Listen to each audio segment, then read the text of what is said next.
Hey guys, this is my best experience in my life because నేనైతే ఎప్పటి నుంచో బీచ్కి తీసుకెళ్ళాలని అడుగుతున్నాను.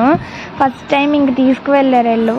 మా డాడీ అండ్ మమ్మీ, చెల్లి, నేను, మావయ్య, అత్తయ్య, మా గ్లోరీ కూడా వచ్చింది. ఇంకా అందరం కలిసి వెళ్ళిన తర్వాత తినేసాము. మా నాన్న పులిహార చేసిందనమాట తినమని చెప్పి. ఇంకా తినేసి బీచ్లోకి వచ్చాము.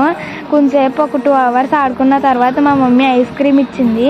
అది తిన్నానా, మళ్ళీ దాంట్లోకి వెళ్ళి ఆడుకుంటుంటే నోట్లోకి వాటర్ వెళ్ళిపోయినాయి. ఇంక సాల్ట్, బీచ్ సెలైన్ వాటర్ ఉంటుంది కదా, ఇంకా ఎంత ఉప్పుగా ఉందో, చెవులోకి కూడా వాటర్ వెళ్ళిపోయినాయి అనమాట.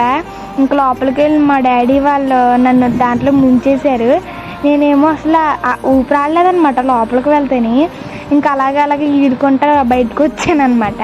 అయినా నేను స్ట్రాంగెస్ట్ పర్సన్ అన్నట్టుగా వెళ్ళిపోయి అలలకు అడ్డంగా నుంచున్నాను.